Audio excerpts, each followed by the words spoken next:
So now we are going to be moving on from the breakout sessions. We've chosen 4 representatives. For those of you who are wondering who they are, again, you want to just introduce yourselves, or you want me to introduce you? Well, go ahead. Jakob? Yeah, I'm Jacob. I ran the session on the networked organization. And I'm Martin. I moderated the session on open business. I'm Will, and we did the meaning organization.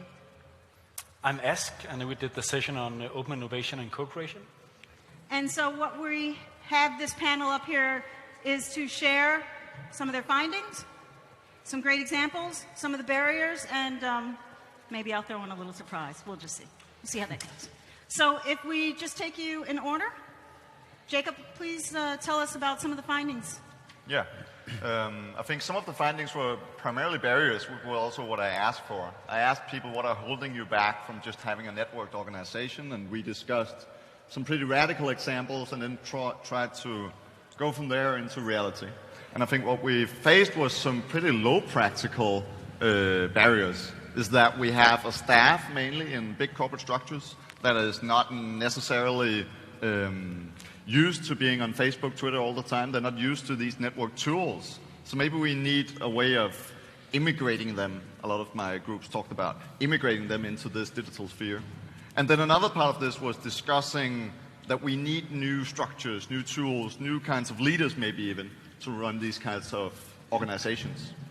So I think it was barriers that we focused on a lot. And then when we came to solutions, it was pretty different what we looked at and what examples we looked at. Everything from Steve Jobs, which could look extremely controlled and not networked, but I think we rephrased him into being a network leader, into kindergarten teachers and so on. That was pretty broad.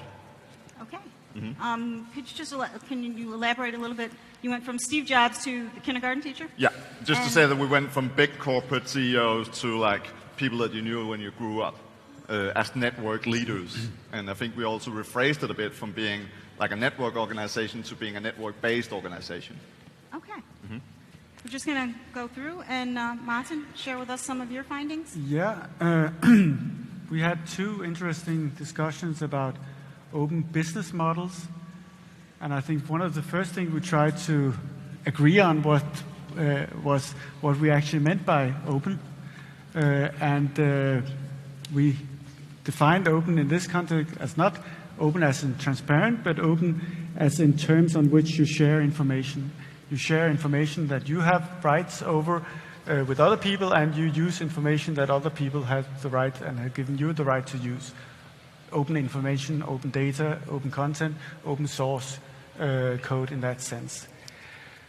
I think we also discussed a lot of the barriers or the hindrances to realizing open business models.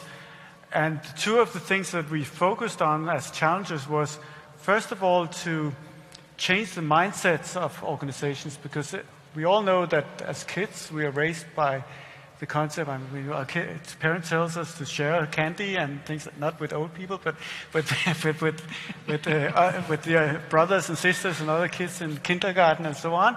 But then suddenly we enter into organizations, and the credo there is keep things shut, closed, get paid, never give something unless they have gotten permission first.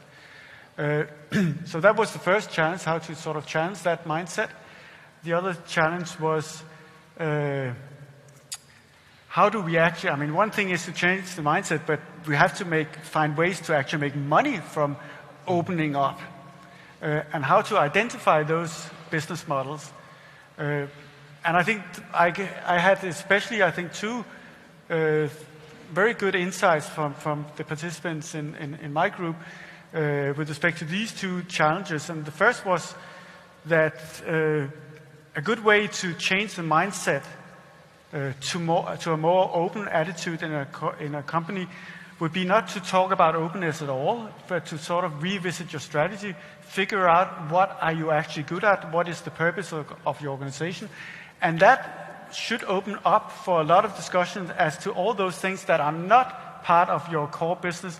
Why don't we open that up? Why don't we share that with other people and so on? So taking a strategic view and then having that as a way of opening up for a discussion of open business models. I think I would say, some would say a very typical attitude from a lawyer's point of view. I got a very good insight when we discussed business models. Somebody said that a very good idea that you could seek to pursue by opening up data, for instance, would be to damage other people's business. If you opened up data in an area of published content that you knew would hurt other people's business, then that might be a very good reason in itself for actually spreading things out, because you know that would cannibalize somebody else's business. I mean, it might be tending to the evil, but on the other hand, it's very much in tune with the concept of open competition. Yeah. All right. Interesting. I won't dig into that right now. We'll just move right on to Will. Yep.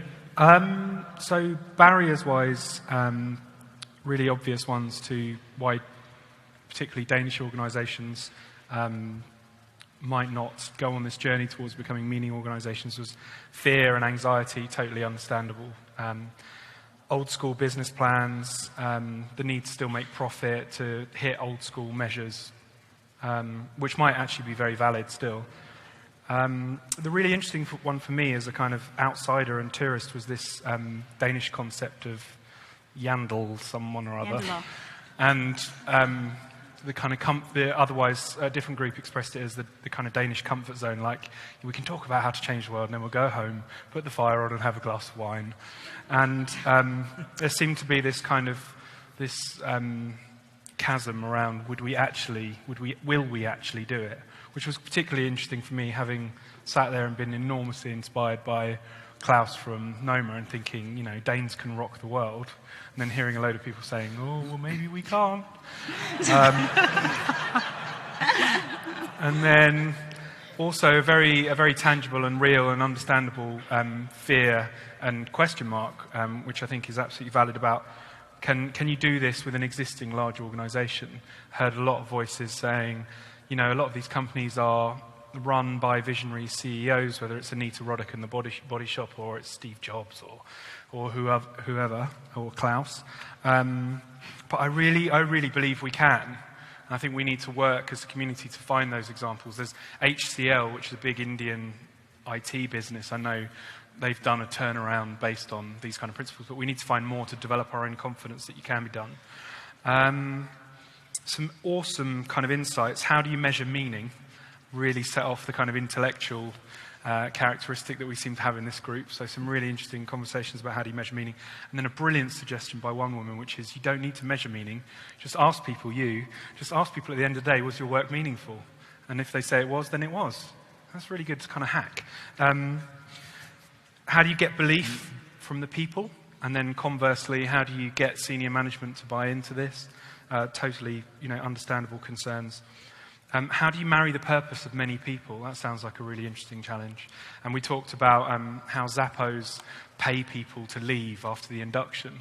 So I think perhaps in the next sort of 10, 15 years, we're going to see more of these filtering mechanics for getting people out as much as getting people in. Amazing concept stroke new buzzword of the day, meaning chains. So if you've got value chains, how does meaning filter down through a supply chain and build and grow? And I think at first you could say, oh, that's a load of kind of buzzword bullshit.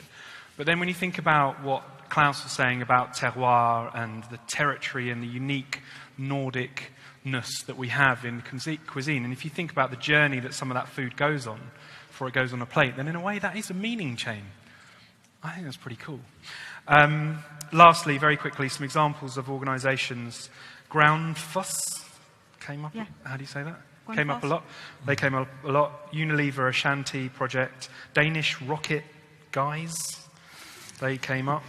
And Specialists. Specialisten? Yeah, they were. Specialist. Yeah, they were cool. They were a recurrent theme. And then last few things were the guy from Roskilde's point about, like, let's just do it. and less meetings, more doing, which seemed to resonate, and also celebrating Danish pioneers. So there was a sense that maybe we can overcome the chasm about can we do it by just finding more people to go, well, they're doing it, so maybe we can. And that was it. It was really good, though. Very smart people. All right. Thank you. Did that sound like it was a surprise? That's very good. Okay, Ask, I'm going to go over to you because we're going to be, we have a time issue, so as you know. Okay. Sorry, Ask. It's okay. It's okay. We discussed open innovation and co-creation, and I think the starting point was that open innovation and crowdsourcing and so forth is very good for like small, minor, incremental innovation steps, like doing things smarter. But when it comes to like the big picture of doing the smart things, it's a little bit harder. And when you look at the examples, there's very few companies who's able to make these kind of partnerships, working with co-creation in solving the big problems. And for rebuilding organizations for the next 1,000 years, we need to do the smart things smarter. And that's a tough challenge. And what we talk about is that really good innovation, it's not so much about coming up with good ideas, but it's more about understanding the problems and the challenges, and to see them from like new perspectives. And when you are within a big organization, you need somebody from the outside to help you understand what the problem really is. But getting this help, to have other people like play around in your dirty laundry, it takes trust. So the big challenge is for large organizations to build trust in their relationships, to be able to get the help that they need.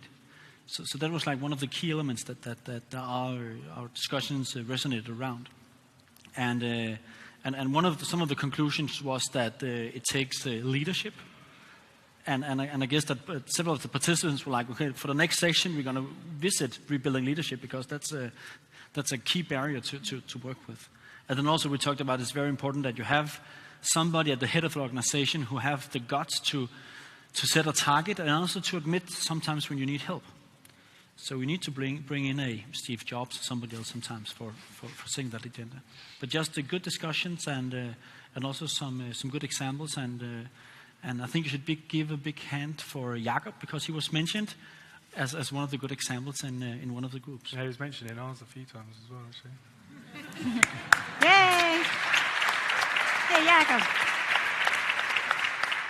Well, that was just a short kind of overview of 4 of the sessions, which I couldn't have actually planned it any better, because I think as some of the things you mentioned kind of connects all the other things, and at least to my mind, and that to create better meaning, you need to have better, concrete, open business models that are better networked. So how was that for wrapping a bow around it?